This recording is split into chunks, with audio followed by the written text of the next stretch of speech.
noite, irmãos. Boa noite. Prazer estar de volta nesta noite, neste templo, para juntos adorarmos ao nosso Deus. É empolgante pararmos para pensar um pouco sobre o Deus que nós adoramos. Irmãos, a gente não tem noção, a mínima noção da grandiosidade, da infinitude, do potencial, do amor, da forma desse Deus que nós adoramos. E o que mais nos empolga é que esse Deus tão perfeito, tão santo, tão puro, se empolga com a gente, pecador, e nos ama, e o amor dele por nós pecadores é tão grande que enviou o seu próprio Filho. Ele veio através de seu Filho para nos reconciliar com ele, para a gente ficar de bem com ele, vou usar esse termo, né, por toda a eternidade. Então, é muito bom pensarmos assim sobre este Deus. Ele é indefinível, ele não tem forma. Um negócio tão maravilhoso, ele não tem forma, mas tem forma. Ele não tem forma, mas ele tem a forma de seu Filho. E nós podemos conhecê-lo e adorá-lo através de seu Filho, Jesus Cristo, que é a mesma coisa, porque o seu Filho é Deus. Desculpe, mas esses pensamentos tomaram conta de mim hoje, desde a hora que eu estava vindo pela manhã para os trabalhos de hoje pela manhã. Então, isso me empolgou e me amedrontou. Ao mesmo tempo, me amedrontou. Então, eu cheguei à seguinte conclusão: lutar pela pureza e pela santidade a vida inteira. O crente vai lutar pela pureza e pela santidade a vida inteira. Porque o nosso Deus é santo e Ele exige de nós isso. Você que nos acompanha pela mídia, é um prazer também estar com você nesse momento. E nosso desejo é que Deus abençoe você. E você que nos visita, muito bem-vindo. E a nossa palavra é que você entregue o seu coração e a sua vida a Jesus Cristo. Vamos nos colocar em pé e vamos orar ao nosso Deus. Está com o microfone, Edson? Então, contar até 3, hein? 1, 2, depois. Leva lá para Léo, olha lá. Léo está lá, vai pelo meio, vai pelo meio. A Léo está lá atrás. Léo, vai nos elevar a Deus nesta oração. Vamos lá. Santo Eterno Pai maravilhoso, nós te agradecemos imensamente pelo bom dia que tivemos e por estarmos aqui na sua presença para te adorar, te louvar e ouvir a sua palavra. Nós agradecemos a cada um pela vida de cada um que está aqui presente e pela vida do que não estão aqui também. Desperte-os, Pai, para vir aqui te adorar e te louvar. Abençoe nossos enfermos, ser com eles, console eles, a cada um. Cure-os conforme a sua vontade, Pai. Abençoe o trabalho agora que vai se iniciar. Abençoe o culto, os louvores, que a palavra que o pastor vai pregar venha de encontro às nossas necessidades e aquilo que o Senhor quer fazer para nós. Que sejamos pessoas melhores a cada dia que passamos na sua presença. E que, quando formos aí para fora, as pessoas consigam ver o seu amor em nós. Senhor Deus, perdoa os nossos pecados.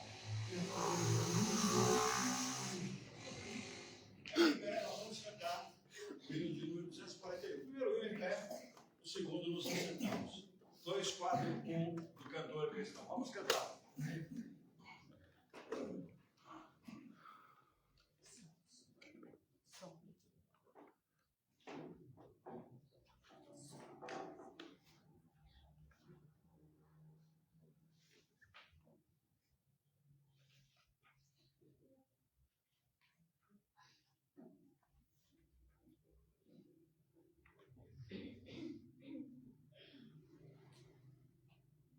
Alguma dificuldade? Alguém ajude lá, por favor.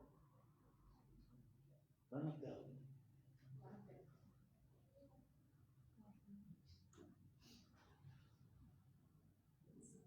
só um minutinho, tá?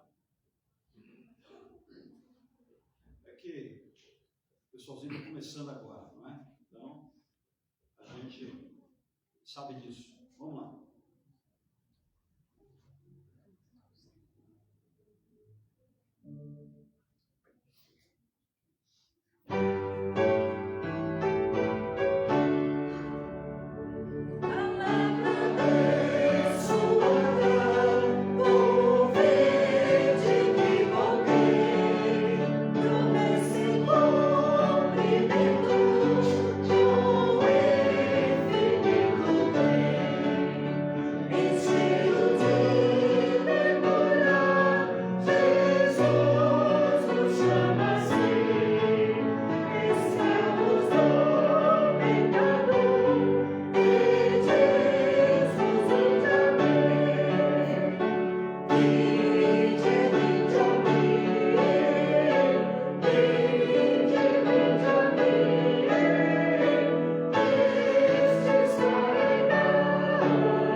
sentar, irmãos.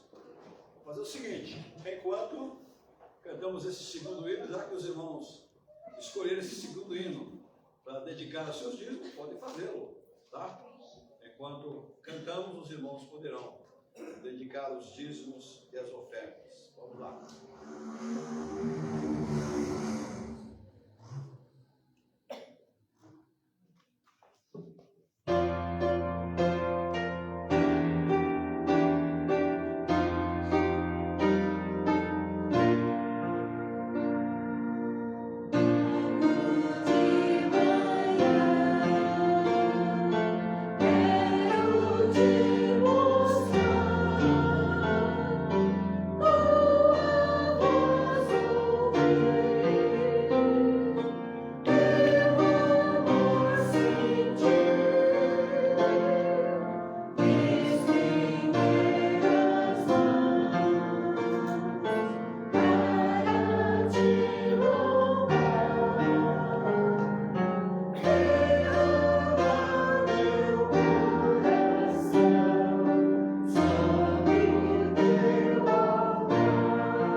Nesse instante nós vamos cantar com as crianças e elas vão subir, não é? As crianças podem vir aqui à frente. A gente gasta aí uns 5 minutos com as crianças, irmãos. Mas estamos investindo nelas, não é? Eu sei que vocês estão cansados de cantar a mesma coisa, não é? Mas você que é amigo, hein? Ok. Muito bem. Tem mais aí? Não, né? Ah, não, ele já. Você é criança? Isso não é criança mais, não. Vamos respeitar, né? Vamos lá, aquele lá? Ah, lá, já está lá, ó. Aquele lá, já está lá. Vamos lá? Toca para nós aí. Quero ver vocês cantarem, abre essas bocas, hein? Vocês entenderam? Entendeu, Júlia? Então tá, então vamos lá.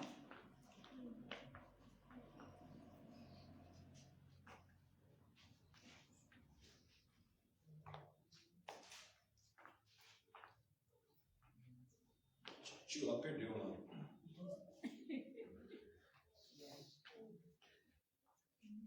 Agora empurrar, rapaz. Tem criança que não para um segundo, já percebeu? Não vou falar o nome, tá? Para não ficar mal. Vamos lá. Energia. Gênesis. Vamos lá, toca aí.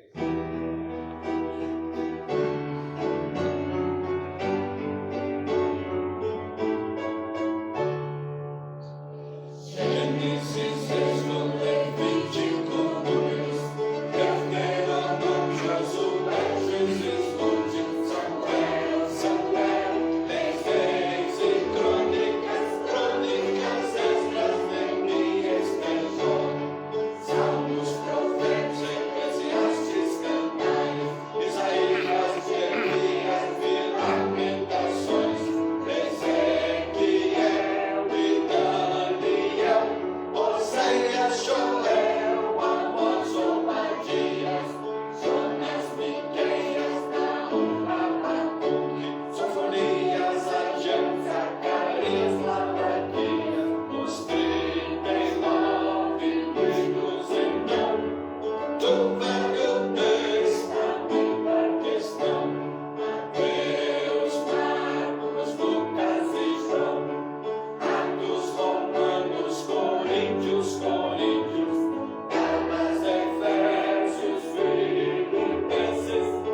pastor, ensinou para a gente esse cântico.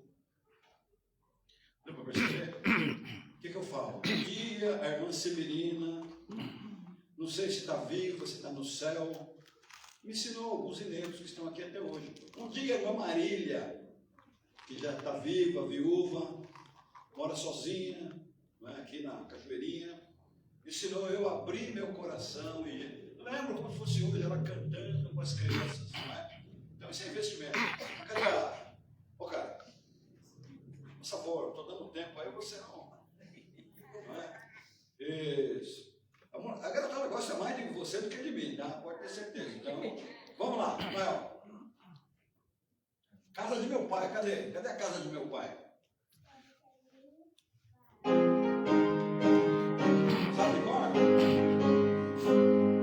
Vai tudo muito bem na casa de meu pai, na casa de meu pai, na casa de meu pai. Vai tudo muito bem na casa de meu pai, onde tudo é paz e amor. Jesus me levará à casa de meu pai, à casa de meu pai, à casa de meu pai. Jesus me levará à casa de meu pai, onde tudo é paz e amor. Domingo 20 já, à casa de meu pai, à casa de meu pai, à casa de meu pai. Domingo 20 já, à casa de meu pai, onde tudo é paz e amor. Eu te verei ali, na casa de meu pai, na casa de meu pai, na casa de meu pai. Eu te verei ali, na casa de meu pai, onde tudo é paz e amor.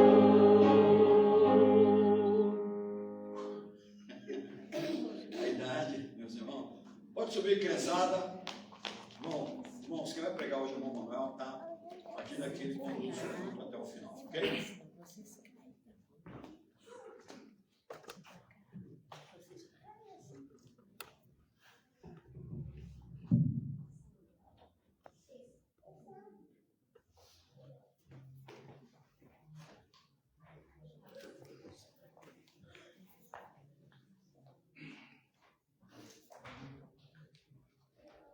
Boa noite, irmãos. Boa noite.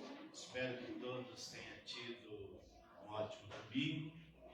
Estamos alegres por mais uma vez estarmos reunidos aqui na casa do Pai. Vocês acabaram de cantar um hino que falava dos livros da Bíblia. Então, nós vamos fazer a leitura no livro que está entre Colossenses e Timóteo. Qual é?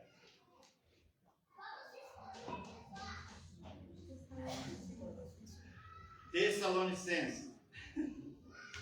1 Tessalonicenses, capítulo 5. 1 Tessalonicenses, capítulo 5.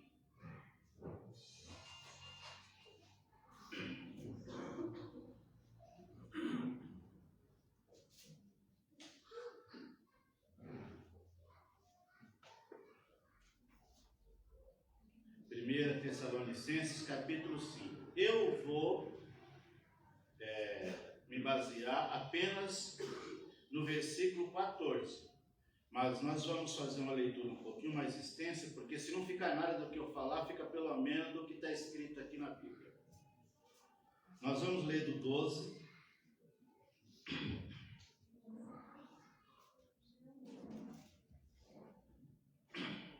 Tessalonicenses, capítulo 5,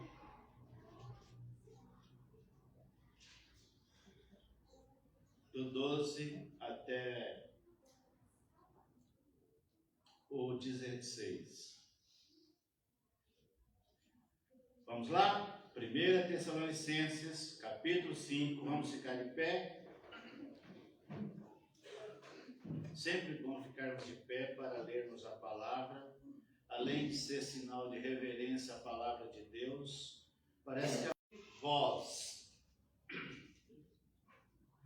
e que preside sobre vós no Senhor, e vos admoestam, e que os tenhais estima e amor, por causa da sua obra, tendes paz entre vós. Rogo-vos também, irmãos, que admoesteis os desordeiros, consoleis os de pouco ânimo, sustentai os fracos e sejais paciente com todos. Vedes que ninguém dê a outro mal por mal, mas segui sempre o bem, tanto uns para com os outros, como para com todos. Regozijai-vos sempre. E o 17, orai sem cessar. Curve a vossa cabeça. Pai querido, nessa noite, aqui mais uma vez, junto com a tua noiva, estamos reunidos prestando o nosso culto ao Senhor. E neste momento nós queremos suplicar ao Senhor graça e sabedoria para falarmos a tua palavra, a palavra que não é nossa. E se o Senhor quiser, nos colocamos à tua disposição para transmiti-la, para falar aquilo que o Senhor quiser que falamos. Temos algumas coisas anotadas, mas queremos que o Senhor fale através de nós. Em nome do Senhor Jesus é que oramos. Amém. Amém. Queira sentar-nos.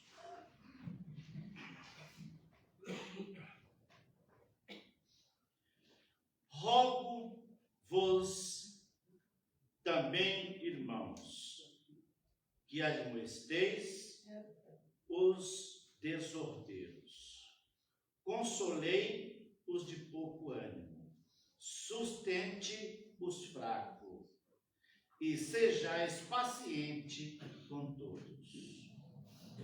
A NTLH vai dizer assim: pedimos a vocês, irmãos, que consolem que aconselhem com firmeza os preguiçosos, deem coragem aos tímidos, ajudem os fracos na fé e tenham paciência com todos. Claro, os irmãos sabem que quem escreveu essa carta, quem escreveu essa bela carta, foi o apóstolo Paulo. E quando o apóstolo Paulo escreveu essa carta para esta igreja que havia sido fundada na cidade que leva o nome do livro, em Tessalônica, ele falou com os líderes, com seus líderes, para que eles tratassem de um problema que estava acontecendo entre os irmãos daquela igreja. Um grupo de pessoas, talvez, que não tinha entendido corretamente quando é que Jesus voltaria, porque João, quando escreveu a sua carta, falou: filhinhos, é já a última hora. E talvez baseado nesse escrito, aqueles novos irmãos que haviam se convertido nessa igreja, falou: bom, já que Jesus vai voltar agora, eu não preciso mais trabalhar, eu não preciso mais fazer nada, eu só vou esperar a volta dele. Não compreenderam o que era que Paulo queria dizer. Mas Paulo também, nesse texto, ele buscou um princípio, que foi o que aconteceu logo no início da fundação, da inauguração da igreja, em Atos, no capítulo 2, que era os irmãos se relacionarem, se viverem em harmonia, em comunhão, viver uma coinonia. Bom, o que vou falar é sobre relacionamentos eclesiásticos. E relacionamento não é algo fácil. Convivência não é algo muito fácil. Alguns costumam dizer que para você conhecer uma pessoa, você precisa comer um saco de sal com ele. Isso quer dizer que precisamos de muito tempo de convivência, um ao lado do outro, vivendo uns com os outros, para que possamos conhecer. Mas, mesmo assim, há algumas discordâncias. Mas o que Paulo queria dizer é que esses irmãos, esses novos irmãos, desta nova igreja, precisava respeitar uns aos outros, precisava viver em harmonia. Uma palavra grega que aparece lá no segundo capítulo de Atos dos Apóstolos é koinonia, viverem em comunhão, participarmos junto dos mesmos objetivos. Mas mesmo quando nós concordamos em muitas coisas, podemos discordar em algumas, mas isso precisamos ter respeito uns pelos outros. O apóstolo Paulo fundou a igreja de Tessalônica durante a sua segunda viagem missionária, como está em Atos, no capítulo 17, de 1 ao 10. Tessalônica era a capital da província romana da Macedônia, onde ficava também a cidade de Filipos e Bereia. Macedônia, Capadócia, formavam junto o que hoje é o país da Grécia. Os tessalonicenses não eram judeus, eram pagãos ou gentios. Eles deixaram a idolatria, porque logo se converteram ao Senhor, então deixaram aos seus antigos costumes, e isso é o normal que aconteça com cada um daqueles que entrega a sua vida para Jesus, porque Paulo diz que agora somos nova criatura, as coisas velhas se passaram. Se ainda estamos vivendo na nossa antiga vida, se não houve essa mudança em nós, alguma coisa está errada. Isso é o que Jesus disse para Nicodemos: precisamos nascer de novo, precisamos ter uma regeneração. Não é tomar um banho no batismo, é sofrer uma palavra que é mudança de mente, uma metanoia, mudar o nosso interior, mudar a nossa forma de pensar. Então, Paulo, esses irmãos deixaram a idolatria que eles praticavam antes para servirem ao Deus vivo e verdadeiro, conforme Tessalonicenses 1:9. Foram perseguidos pelos seus patrícios. Aí aqueles que, da sua mesma pátria, os demais da cidade de Tessalônica, que não havia se convertido ao cristianismo, perseguiram. Tessalonicenses 1, de 2 a 14. Paulo ficou impressionado com a fidelidade desses cristãos de Tessalônica, por eles não serem judeus. E Paulo, nessa carta, não fala das leis de Moisés, nem das passagens do Antigo Testamento. Essa é uma curiosidade que está em Tessalonicenses. Paulo não aborda sobre as leis, nem as passagens do Antigo Testamento. Ele foca apenas na nova aliança. Agora eu quero discorrer nesse versículo que nós lemos. Rogo-vos.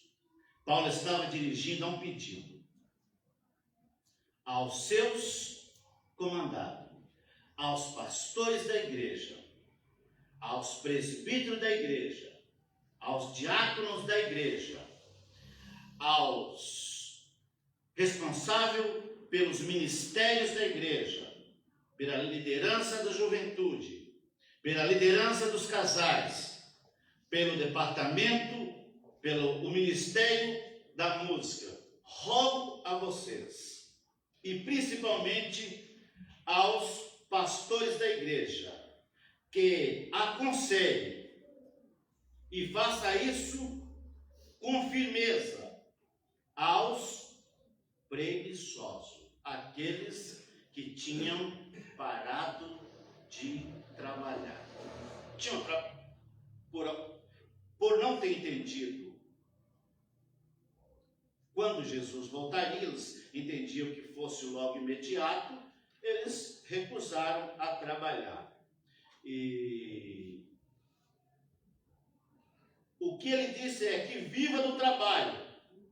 Parece que alguns daquelas pessoas haviam deixado suas obrigações, entendendo de forma errada a volta do Senhor Jesus. Por isso eles não precisavam mais trabalhar. Mas nós entendemos, nós cremos na volta do Senhor Jesus, que pode ser a qualquer momento, pode ser até hoje, pode ser até agora, pode ser que nós não terminemos esse culto, as trombetas soam, o Senhor desce e arrebata a sua igreja.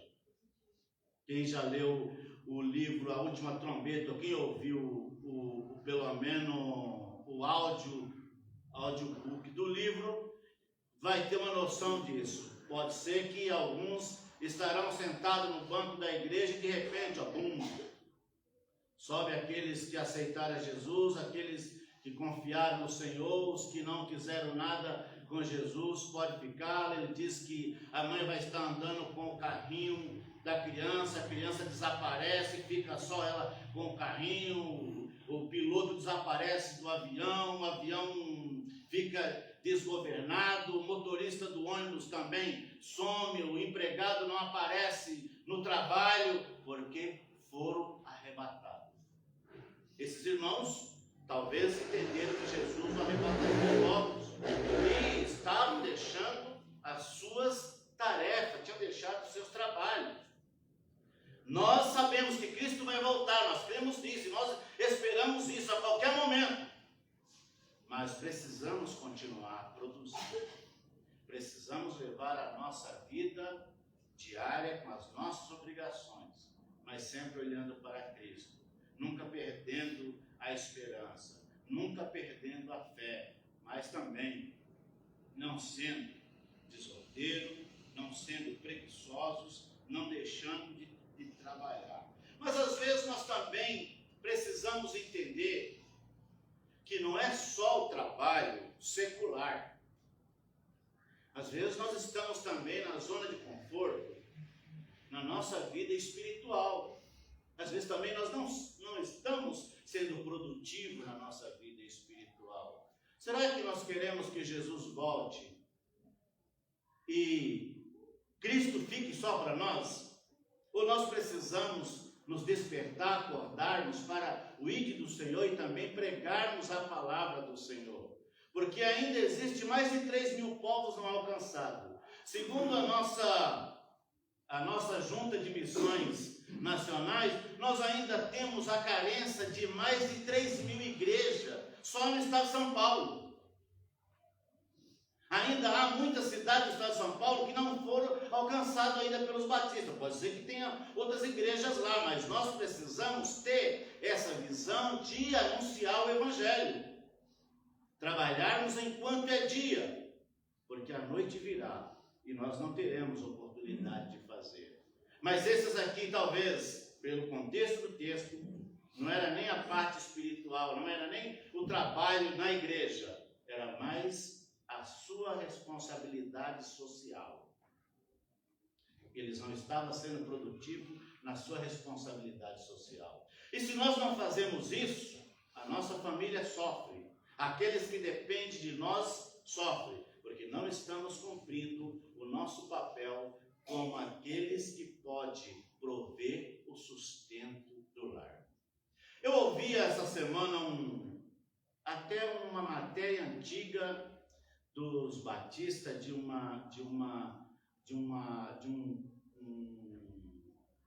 era um programa de rádio, escola bíblica no ar.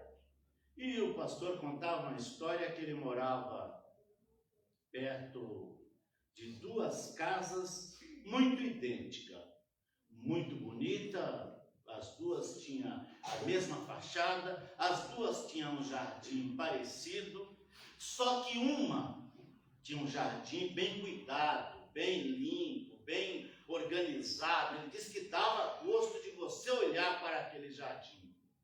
O outro tinha um jardim mal cuidado. Na linguagem dele, ele falou que estava cheio de lesma, estava cheio de mato, estava mal cuidado. Aí ele tirou a lição dizendo: esse que cuida da casa é um homem trabalhador. Esse que não cuida desse jardim é um homem preguiçoso. Ele não usufruía do jardim que ele tinha, porque não tinha coragem de cuidar, segundo a visão desse pastor que estava contando nesse programa.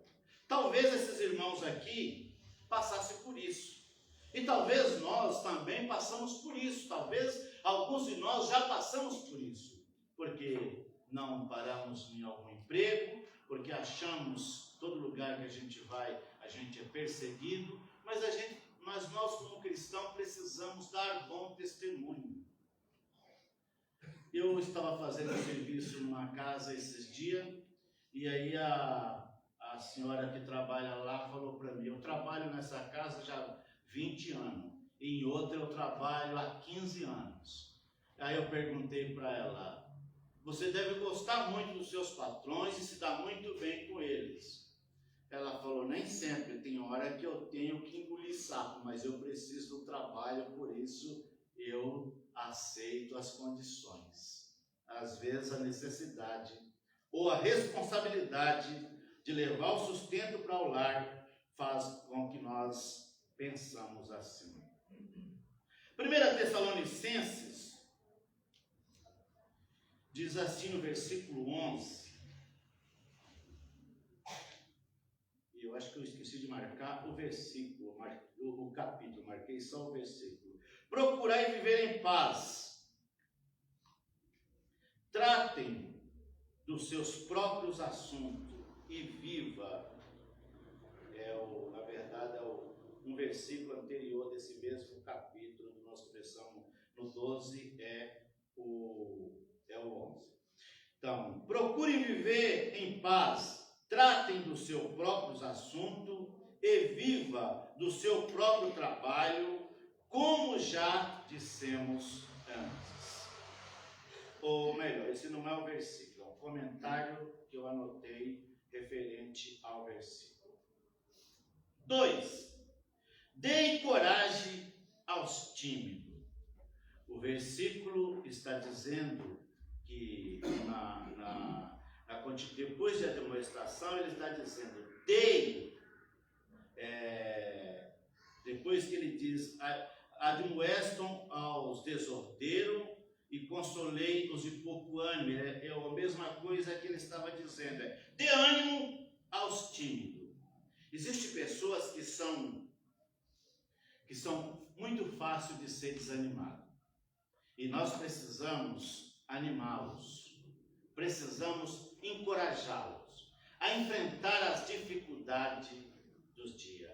Na época que nós vivemos, não é muito fácil, as pessoas vivem, às vezes, desencorajadas, pela situação que vive a nação, pela situação que vive a sociedade, as pessoas vivem com medo. Mas, talvez não diferente desses aqui, esses irmãos que haviam sido perseguidos pelos seus patriotas, Paulo estava dizendo que agora era a hora de eles serem animados, deles serem fortalecidos, animá-los, que Jesus vai voltar.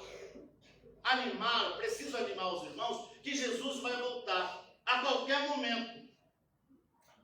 Que, como dizia Paulo, que as lutas que nós passamos nos dias odiernos, nos dias atuais, não se compara com a glória que há de ser revelada. O que Deus tem para nós é muito maior. Por isso vale a pena não desanimarmos, não desistirmos, não andarmos apenas alguns quilômetros na fé, mas caminharmos até o fim da nossa jornada. Em momentos de lutas e perseguições, como parece o que estava acontecendo com aqueles irmãos, era e é importante encorajar os mais fracos. Como podemos ver em Hebreus, no capítulo 12, no versículo 12. Portanto, levante as mãos cansada e fortaleça os joelhos enfraquecidos. O versículo 3 diz: dê por caminho aplanado para aqueles que têm pé aleijado, para que não manque, mas que seja curado. Então, o Paulo está dando ordem para os seus obreiros encorajar os fracos, e o escritor aos Hebreus, neste texto, também está dizendo que nós devemos, que nós, como cristão que sofremos uma transformação, como servos de Deus que já fomos transformados pela graça de Deus, e que você que já adquiriu um pouquinho mais de experiência, um pouquinho mais de maturidade na fé, tem a responsabilidade de animá-los, de animar aqueles que você considera que é mais fraco, aqueles que você que é um pouquinho, que o nível espiritual deles está menor. Mas o problema é que às vezes nós temos a dificuldade de conviver com aqueles que são mais fracos do que nós. Eu percebo que em muitas igrejas por onde nós já tivemos oportunidade de passar, percebemos que existem pessoas que chegam na igreja carregados, destruídos espiritualmente, destruídos emocionalmente, destruídos como família e como pessoa. E a igreja ajuda, os irmãos ajudam, a igreja tem paciência de vê-los caminhar e se firmar na fé. Depois de alguns anos, de alguns meses, de alguns anos, aquele irmão que foi tratado, que foi ajudado, está agora um pouquinho mais forte na fé. Ele é o primeiro a apontar o dedo para os defeitos dos irmãos e não saber tolerar a fraqueza dos irmãos. Saiba de uma coisa, que os mesmos defeitos que você costuma apontar para os outros, fulano tem esse, aquele, mas aquele defeito. Muitas vezes nós temos também os mesmos defeitos. Só que é muito mais fácil enxergar os defeitos dos irmãos do que enxergar os meus. Sabe por quê? Porque, como Jesus disse, muitas vezes nós estamos agindo como pessoas hipócritas. Estamos com uma trave no olho. Estamos com uma travanca no olho, com um poste enfiado no olho e queremos tirar o cisco que está no olho do outro irmão. Como eu não enxergo, eu não estou enxergando bem, porque estou com uma venda no olho, estou com uma trave no olho, estou com um cisco, com tampa bem maior no olho. Como que eu vou tirar o cisco do olho do irmão? Essa é a tolerância que Paulo estava dizendo que precisava haver entre aqueles irmãos. Essa é a tolerância que precisa haver entre nós agora. Por que nós temos que ter essa tolerância? Porque nós vivemos em comunhão. Porque a marca do cristianismo é amor, não é passar a mão na cabeça daqueles que erram, os que manquejam, nós precisamos fazer vereda direita para eles caminhar. Os que estão fracos, nós devemos estimulá-los na fé para que eles se fortaleçam em Cristo. Não é concordar com os erros, com os pecados deles, mas é não colocar tropeço diante deles, é não fazer com que eles desanimem do caminho, é ajudá-los a enxergar melhor, a prosseguir melhor, a andar no caminho, a caminhar junto. Precisamos caminhar junto com aqueles que nós achamos que são fracos e não nos separarmos deles. Às vezes nós entendemos de forma errada o que a palavra diz. Não é que nós temos que andar errado com os que estão errados. É se você vê que ele está errado, andar junto com ele para botar ele no caminho e não errar juntamente com ele. E nós devemos fazer isso por dois motivos. O primeiro é porque nós conhecemos a verdade. O segundo é porque nós fomos impactados com o amor de Jesus Cristo.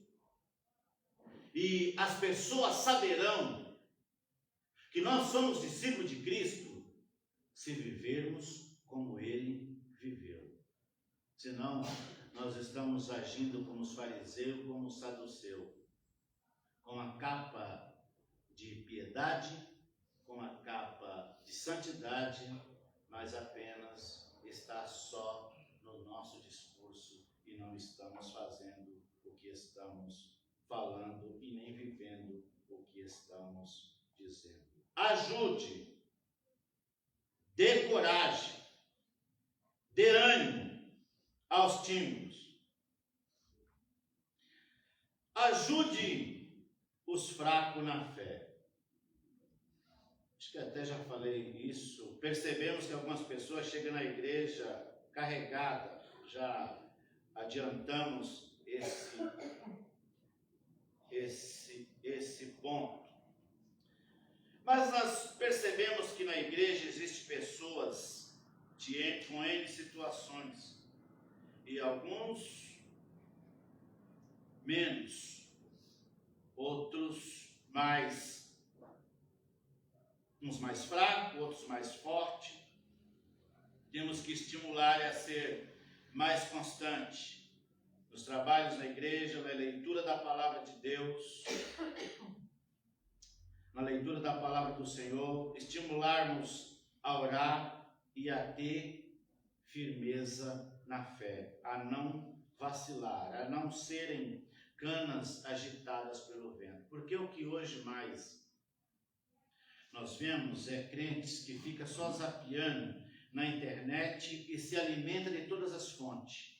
E aí chega na igreja com muitas dúvidas. Por quê? Ele ouviu o R não sei o que falar uma coisa, ele ouviu o outro lá falar outra coisa, ele ouviu o outro de um outro lugar falar outra coisa, e aí ele fala, peraí, mas eu estou ouvindo tudo isso e não entendi nada.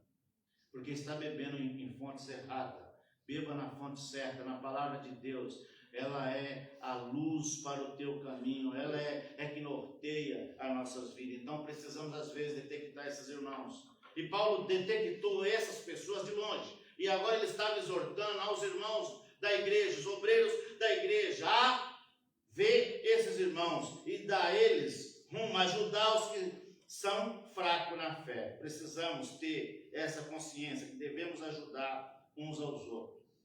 Romanos 14:1. Aceitem entre vós os fracos na fé, sem criticá-los as opiniões dessas pessoas. Às vezes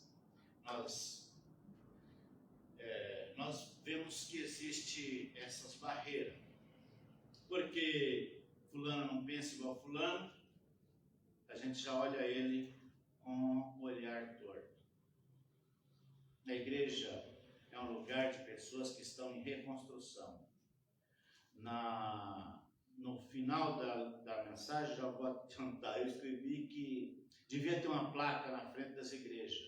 Junto com a placa que tem o horário dos cultos, devia ter uma placa. Aqui existe seres humanos em reconstrução. Porque em algumas parece que nós enxergamos assim.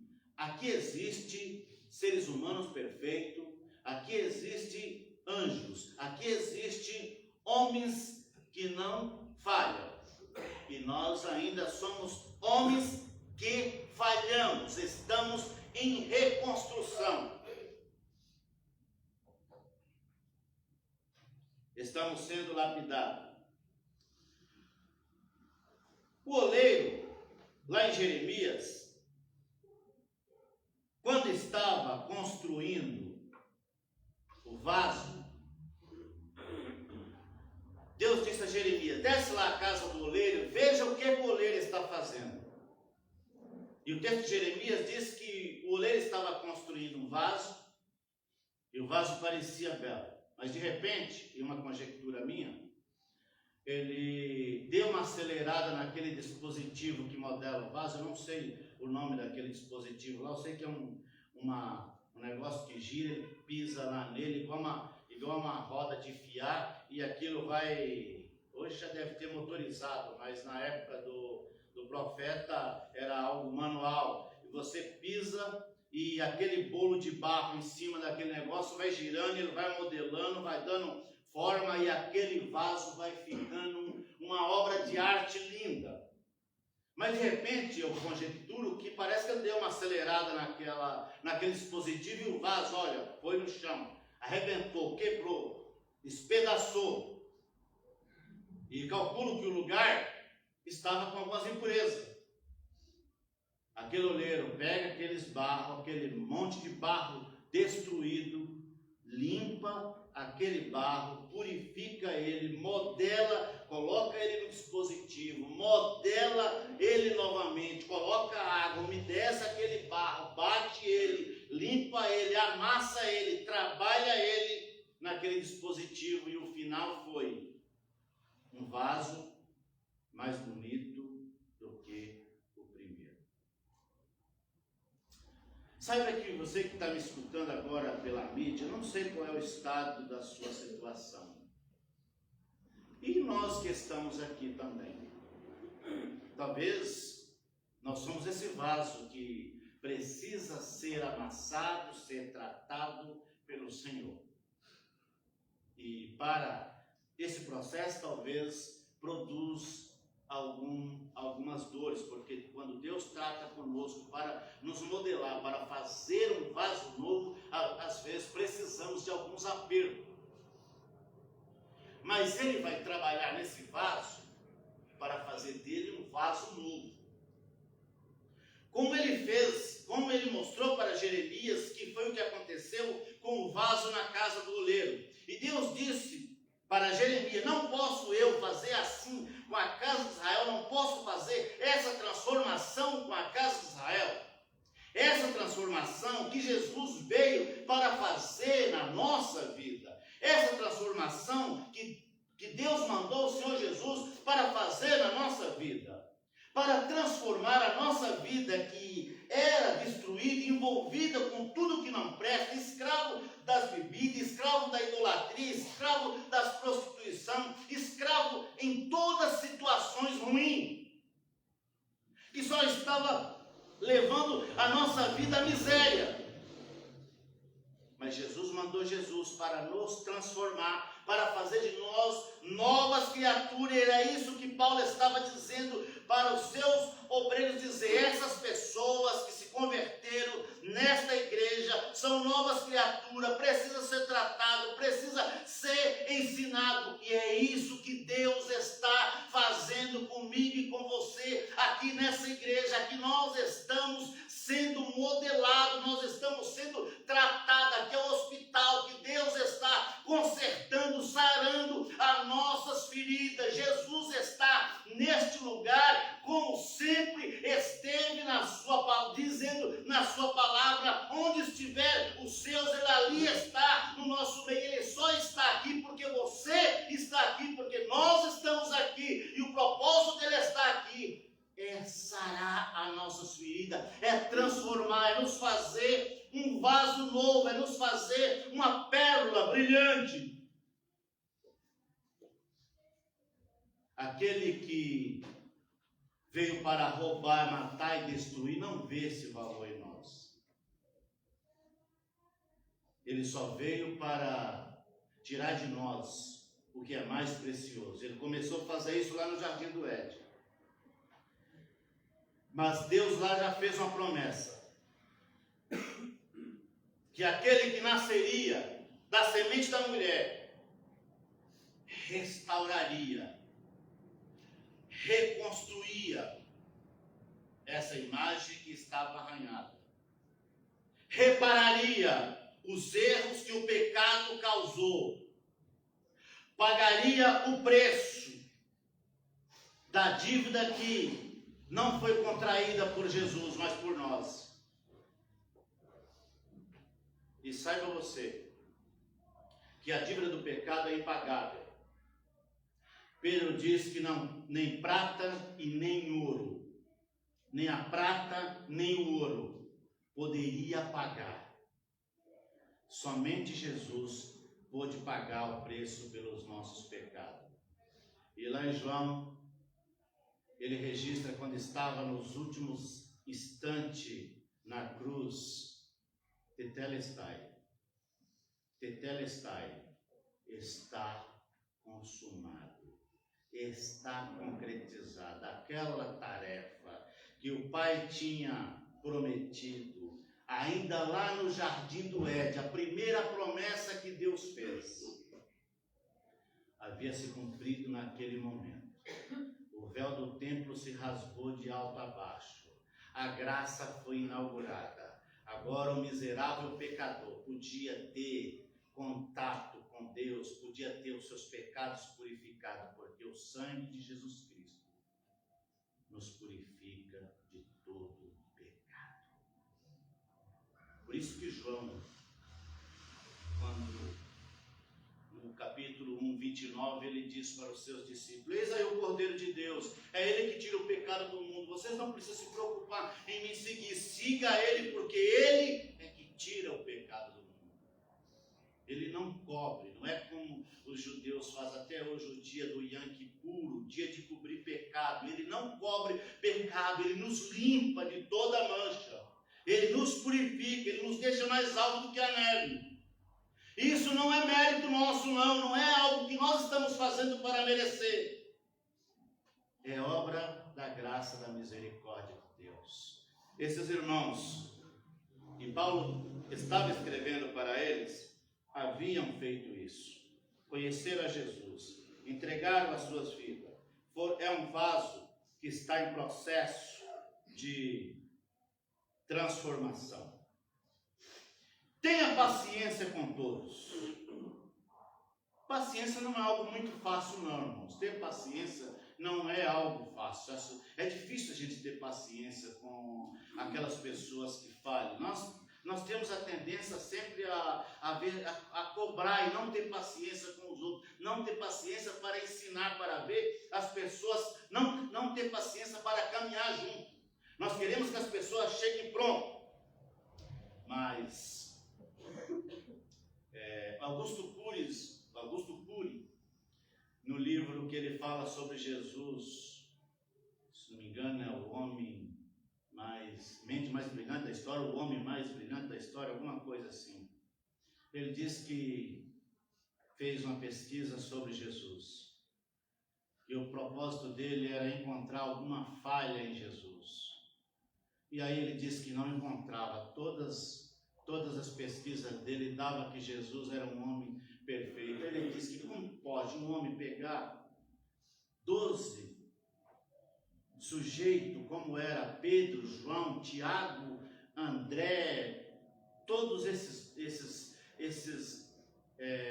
apóstolos com culturas diferentes, pensamentos diferentes, temperamentos diferentes. Ele trabalhou, lapidou eles e fez eles trabalharem junto e ainda serem frutíferos.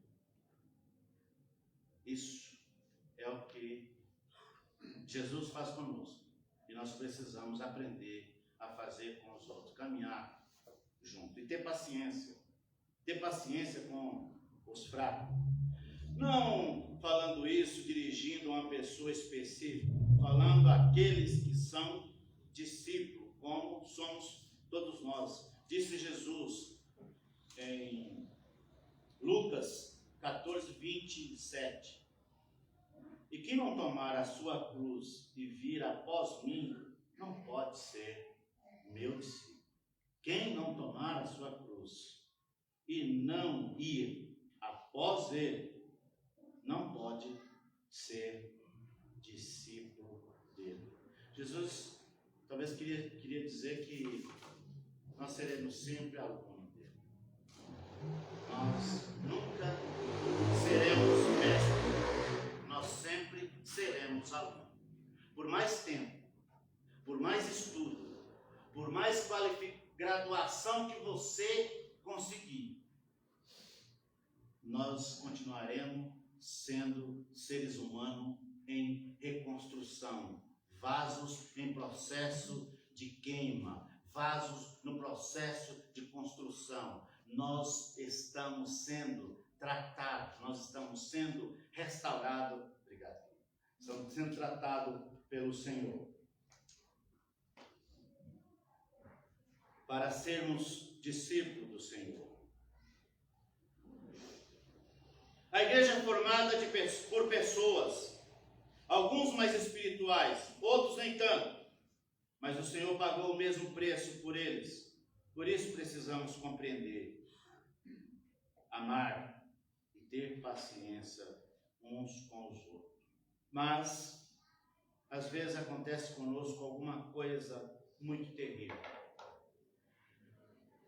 Sofremos crítica, ou há entre nós alguns desentendimentos, e nós começamos a armazenar uma raiz de amargura.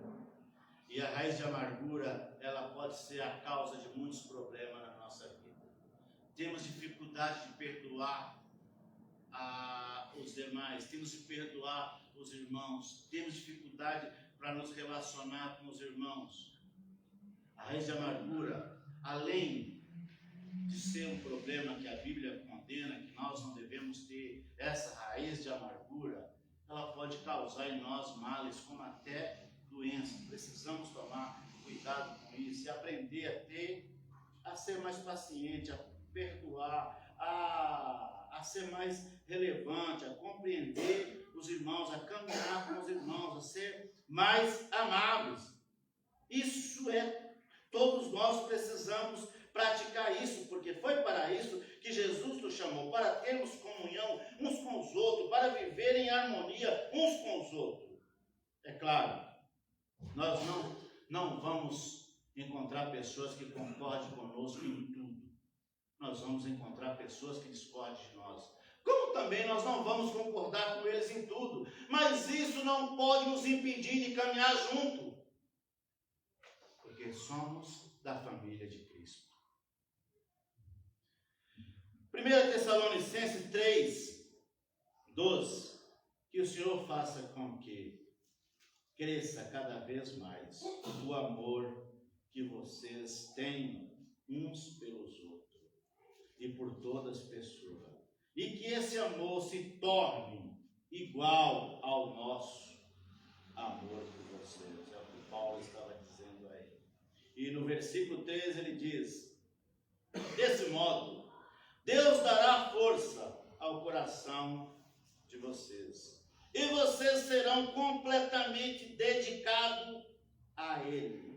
E estarão sem culpa na presença do nosso Deus e Pai, quando o nosso Senhor Jesus vier com todos que são seu. Amém. Paulo estava encorajando agora eles que o sacrifício de Jesus, o lavar regenerador do sangue do Senhor Jesus na vida dos irmãos da igreja de Tessalônica, e por que não dizer na nossa vida, nos deixa limpo mais alto do que a neve, para um dia, quando o Senhor Jesus voltar, ou se Ele não voltar, Ele nos levar antes, nós encontraremos Ele mais alto do que a neve. Nós encontraremos Ele transformado, purificado. Conclusão: não se envolva com preguiçoso ou desordeiro. O sábio Salomão adverte, dizendo: vá ter com a formiga, ó preguiçoso. Paulo adverte: não repreenda aqueles que são tímidos ou fracos, encorajai-os e ajudai-os. Às vezes é difícil distinguir entre a ociosidade e a timidez.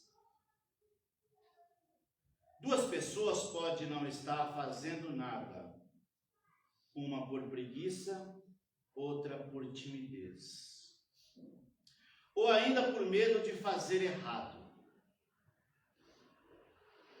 É preciso ter sensibilidade e sentir a condição de cada pessoa e oferecer o remédio apropriado a cada situação. Você não pode ajudar eficazmente até que conheça o problema. Você não pode aplicar o remédio até que saiba onde está a dor ou a ferida. Concluo que na frente das igrejas deveria ter uma placa. Aqui tem seres humanos em reconstrução. Nós somos seres humanos em reconstrução. Por isso havemos de ser tolerantes uns com os outros, pacientes, amáveis. Isso não quer dizer passar a mão na cabeça e encobrir pecado. Claro, a igreja tem uma responsabilidade. Quando alguém erra, essa pessoa precisa ser aconselhado e, em última análise, caso necessário, até ser disciplinado, ou como alguns casos extremos, até excluído da comunhão, porque não quis nem reconhecer o seu pecado. Em alguns casos, precisa ser tratado com mais energia. Então, amar não quer dizer encobrir pecado. Amar não quer dizer concordar com o erro. Mas em algumas situações é caminhar junto para ensinar o caminho. Como uma criança. Algumas pessoas, como Paulo dizia, ainda são crianças. Precisa de um leite, precisa de tomar leite, precisa tomar mamadeira, ainda não desenvolveram. Não pode comer feijoada, precisa de leite. Então, às vezes, precisamos caminhar junto. Não é fazer vista grossa, não é isso. Precisamos manifestar o nosso amor àqueles que são fracos, àqueles que tropeçam, àqueles que vacilam. Um parente, numa igreja onde passamos um tempo, uma pessoa foi disciplinada e o líder falou assim: olha, quando vocês encontrarem esse irmão na rua, não cumprimente ele. Eu pensei, meu Deus, se a gente não cumprimentar aquele irmão, não tentar ver a situação dele, como nós vamos trazer ele de volta para a igreja? Talvez esse não é o melhor remédio. Como diz o texto, aquele que manqueja precisa de ajuda. Precisa se ajudar a prosseguir na caminhada, olhando em linha reta.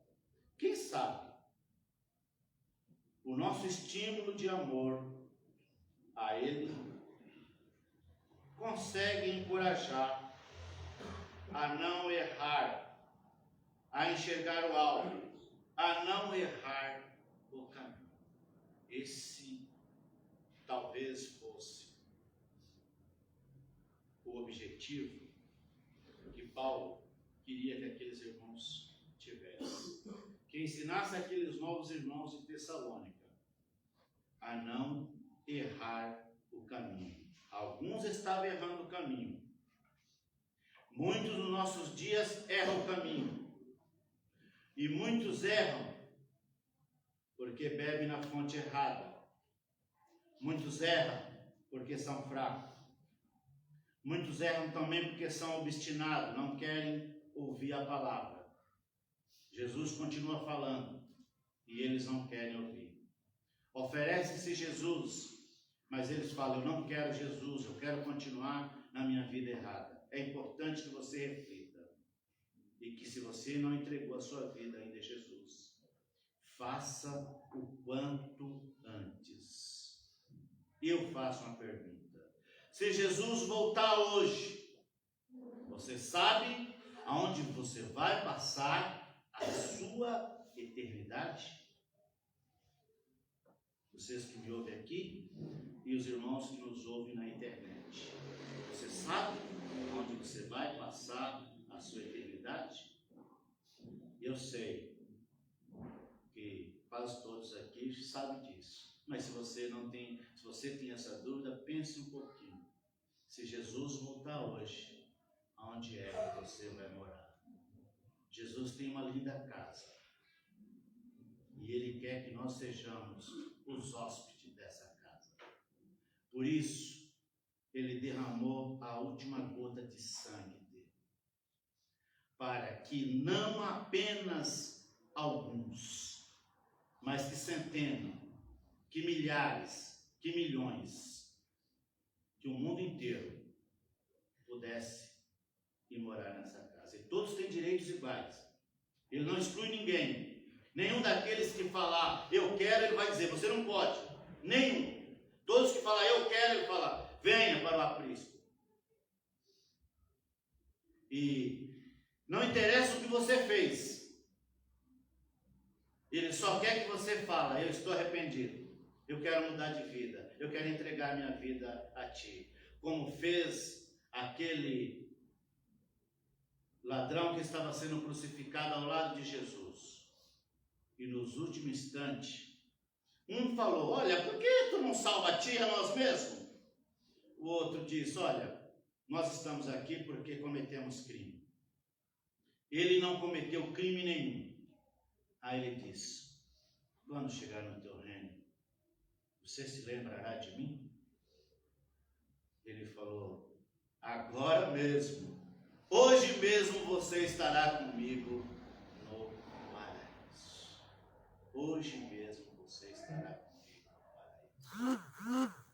Nesse lugar aguarda a todos nós que estamos em reconstrução, porque já levantamos a nossa mão e recebemos Jesus. Se você ainda não fez, hoje é o dia de fazer, receber Jesus como Senhor.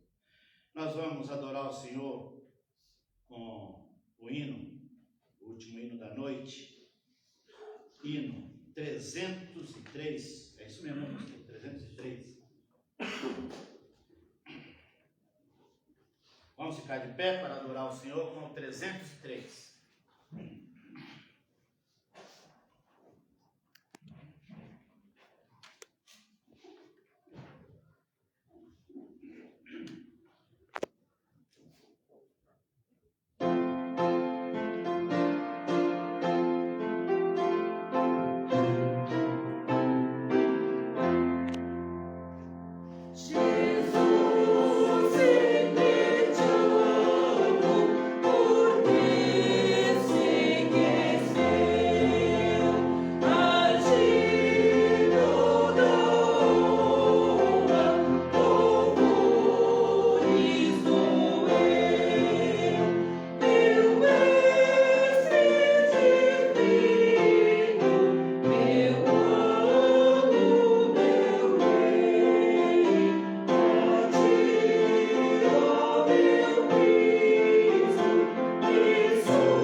A ti eu me submeterei.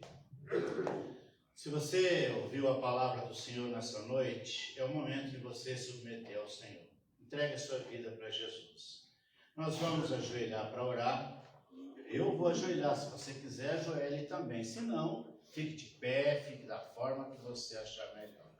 Se você que nos ouve pela internet também estiver entregando a sua vida ao Senhor, confesse a Jesus os seus pecados nessa noite. E você que está aqui nessa noite também, se quiser entregar a sua vida ao Senhor, é só orar ao Senhor. Se quiser, procure o pastor no final do culto e fale que você também quer aceitar Jesus. Coloque na presença do Senhor.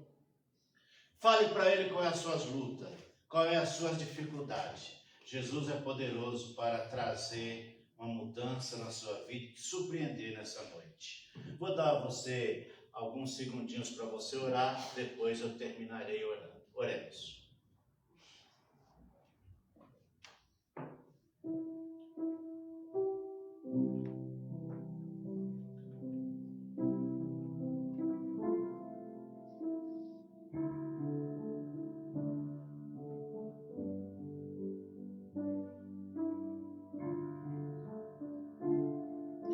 Pai querido e amado, nessa noite estamos aqui mais uma vez reunidos junto com a tua igreja. Na nossa fraqueza e falha falamos a tua palavra, a palavra que não é nossa, mas é tua.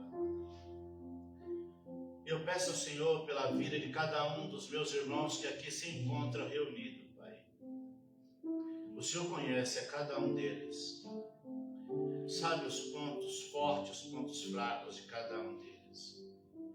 O que eu te peço é que o Senhor nos encha de graça e de amor, Pai, para que possamos amar, viver em comunhão e termos paz e harmonia entre nós. Compreender a cada um dos nossos irmãos. Que a marca do amor esteja presente na nossa igreja, Pai. Mas que também o Senhor dê a nós cada dia vivacidade espiritual. Que o Senhor dê a cada um de nós também temor para andarmos conforme as tuas palavras. Dê a nós sensibilidade para perceber aqueles que estão fracos e também condição para ajudá-los, Pai.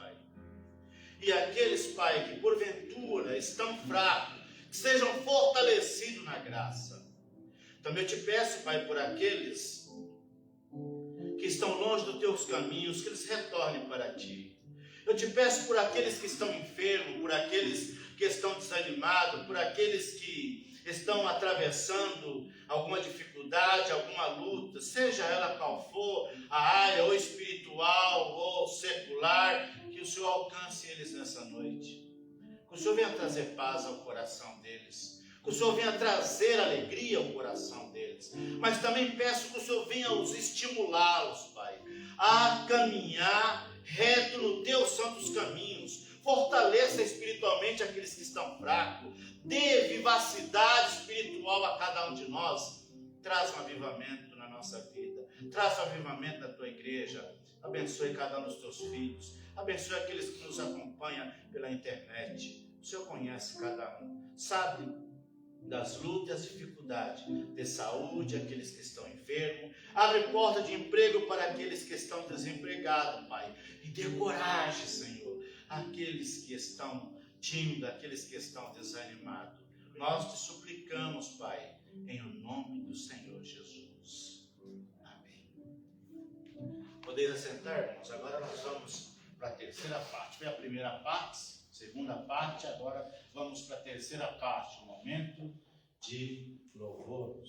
Os irmãos têm umas músicas, uns hinos preparados, hinetos preparados para adoração. Vamos adorar juntamente com eles. Provavelmente eles vão mandar vocês ficarem de pé. Então, não sei como que vai ser, eles vão decidir com vocês. Depois dos hinetos, a palavra está com o pastor.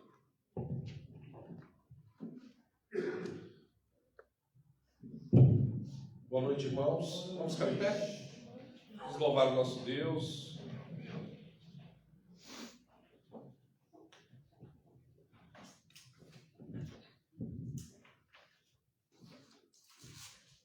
O primeiro hino que nós iremos louvar ao Senhor é Buscai Primeiro.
cântico. Esqueci um nome aqui.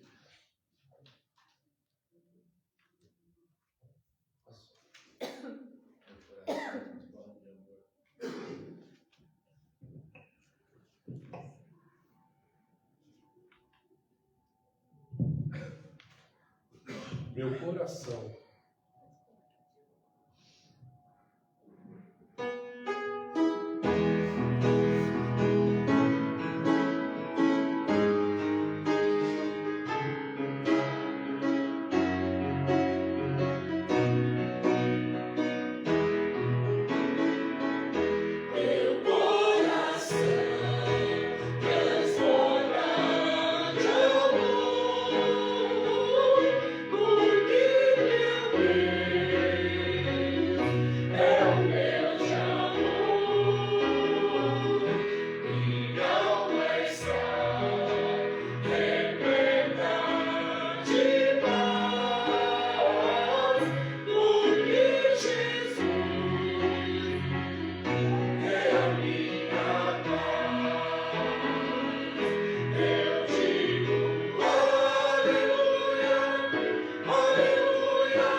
Irmãos, estamos encerrando, vamos ouvir agora o pós-lúdio. E eu quero agradecer aos irmãos por terem vindo ao culto. É meio ironia, né? O pastor agradecer, mas eu quero agradecer. Estou feliz pelos irmãos terem vindo. Que Deus abençoe vocês e dê uma boa semana para vocês, tá? Após o pós-lúdio,